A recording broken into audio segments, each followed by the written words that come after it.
રસુલાબાદ ગ્રામ્ય પંચાયતના સરપંચનો એક વધુ વિડીયો વાયરલ। રસુલાબાદ ગ્રામ્ય પંચાયતના સરપંચ સામે ભ્રષ્ટાચારના આરોપનો મામલો। ખુદ ગ્રામ્ય પંચાયતના સભ્યએ જ આરોપ લગાવ્યા છે। આરોપી તપાસથી બચવા સરપંચ કમલેશ વસાવાએ ગાંડા થવાનું તરકટ રચ્યું હતું। સરપંચ કમલેશ વસાવાના ગાંડપણની કરતૂતનો વધુ એક વિડીયો આવ્યો સામે। સરપંચે હાથમાં બિયરનું ટીન રાખી ગાંડપણનું નાટક કર્યું। બિયર લઈને કહ્યું, મને બિયરવાળી વળગી છે, મને બિયર પીવડાવજો, કોઈ મને કટકો રોટલો આલો। સરપંચ ખુદ વિડીયો બનાવડાવી વાયરલ કર્યો હોવાનું વિડીયોમાં જણાઈ આવ્યું। ગાણપણનું નાટક પૂરું થયા બાદ વિડીયો રેકોર્ડિંગ બંધ કરવા ઇશારો કરતા કેમેરામાં કેદ। રિપોર્ટર મૌલિન વ્યાસ, BA ન્યૂઝ ગુજરાતી, વાઘોડિયા। સરપંચ, તમે ગાડાનો રોલ કર્યો હતા અને તમારી દવા ક્યાંથી ચાલે છે અત્યારે? કોઈ જગ્યા પર દવા નહીં કરતી, મેં જાણે ગાંડાનો રોલ કરેલો, કારણ કે અત્યારે હાલ મેં આ લોકો બોડીએ મને ગાંડો કરી દીધેલો, બાકી મને બધું જ ખબર હતી। મેં જાણી જોઈને જ ગાંડાનો રોલ કરેલો। શા માટે ગાંડાનો રોલ કર્યો? આગળ મારો જૂનો સરપંચ હતો બળવંતસિંહ નગીનસિંહ પરમાર, એને આ લોકોએ અવિશ્વાસની દરખાસ્ત મૂકીને મારી નાખેલો। એટલે મેં કીધું હવે મુકેશભાઈ બળવંતભાઈ પરમારની જગ્યા પર આ લોકો મારી જોડે આવી ગેમ રમે, એ કરતાં મેં એમની જોડે ગેમ રમી લીધી। કયા પ્રકારની ગેમ રમી? ગાંડાનો રોલ કર્યો નહીં। એના સાથે તમારો કોઈ ઓડિયો બી વાયરલ થયો, કોઈ સાથે વાતચીત કરી તમે કે હું ગાંડો બનવું છે, મારી તપાસ આવશે વાઘોડિયાથી, તો એ કંઈક ઓડિયો પણ વાયરલ થયો, કોઈ સાથે તમે વાત કરી હતી મેં ગાંડોનો રોલ કરવાનો? હા, મારા જે અંદરના અંગેત માણસો હતા એમની જો વાત કરી છે મેં। કેવી વાત કરી? હા, કે મેં ખાલી નાટક કરું છું।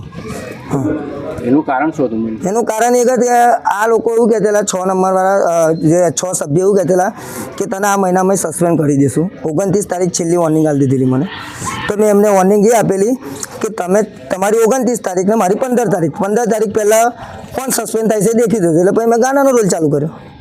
બીજું એવું કેવું છે કે બીજો એક ઓડિયો એવો આવ્યો છે કે તમારો કોન્ટ્રાક્ટર સાથે 1.5 લાખ રૂપિયા તમારા ડેપ્યુટી સરપંચે લીધા, 80,000 રૂપિયા તમારે? હા, 80,000 રૂપિયા મેં મનીષભાઈ પાસેથી કોન્ટ્રાક્ટર પાસેથી લીધા। શા માટે? હક ના હતા।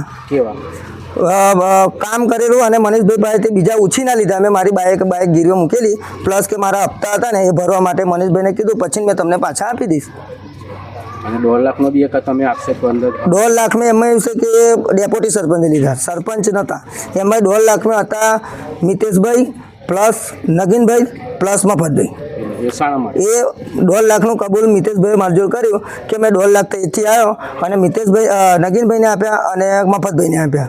તમે 50,000 રૂપિયા કોન્ટ્રાક્ટર કરીને માગો છો, એવું કીધું કે મિતેશભાઈ તમારા પેમેન્ટ લઈ ગયા છે 50,000, તમે ત્યાંથી લઈ લેજો? હા, એ 50,000 રૂપિયાનો મેં પુરાવો આપું છું કે મિતેશભાઈ ત્યાંથી લઈ આવ્યા, એમાંથી મને 50,000માંથી મિતેશભાઈ મને 40,000 રૂપિયા આપ્યા। એટલે એ શાના માટે લઈને? એ તો મનીષભાઈ પાસે ઇન્ટરવ્યુ લેવાનું હોય ને તમારે। તમે મંગાવ્યા હતા ને 50,000? મેં નથી મંગાયા, એ મનીષભાઈ તમને આપશે, કોને મંગાવેલા મને આપેલા। મનીષભાઈએ કીધેલું કે તમારું નામ લઈને મિતેશભાઈ આવેલા, તો મને આપેલા, તો એમાંથી 40,000 રૂપિયા મને મિતેશભાઈ આપ્યા। એ શાના હતા? એ કંઈક એમને ખબર હશે કે શાના હતા, એ ખબર નથી, એ તો મનીષભાઈ જ જવાબ આપશે। આનો જવાબ મને ખબર નથી કે બાજુ નાલું। તો આ આક્ષેપ એવા થઈ રહ્યા છે કે તમારા ગામોમાં કામો આવે સરકારી કોન્ટ્રાક્ટરો કરવા માટે, તો એના પર તમે 10% ટકાવારી લેતા એના પેટે પેમેન્ટ બધું મળ્યું તમને? ના, એ ખોટું છે।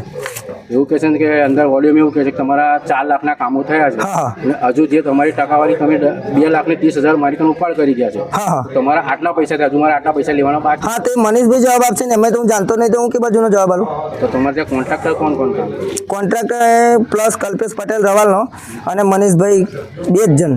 તમારા કલ્પેશ પટેલ સાથે બી ઓડિયો વાયરલ થયો? હા, 25,000 રૂપિયા મેં લાવેલો કલ્પેશભાઈ પાસેથી, પ્લસ 25,000 મેં મને મિતેશભાઈએ મોકલેલો ડેપ્યુટી સરપંચે, 10,000 રૂપિયા મિતેશભાઈને આપ્યા, 5,000 રૂપિયા રાકેશ વસાવાને આપ્યા, 7 નંબરનો સભ્ય, 5,000 રૂપિયા મફતભાઈ જવહરભાઈ સોલંકી 6 નંબરના સભ્ય, 5,000 મેં લીધા। એ કોની કંઈ તમે લાવ્યા? કલ્પેશભાઈ પાસેથી। શેના લાવ્યા હતા? એ તો બોલાય રહ્યા હતા કે ચાલો કે પૈસા લઈ જાઓ કે, તો એમને કઈ એવું કઈ યાદ આવ્યું કે તમારે 25,000 કે? ના, યાદ નહીં આવ્યું, સામેથી ફોન આવેલો। શાના માટે? કોન્ટ્રાક્ટ માટે। મને કોન્ટ્રાક્ટ આલ, પૈસા લઈ જા।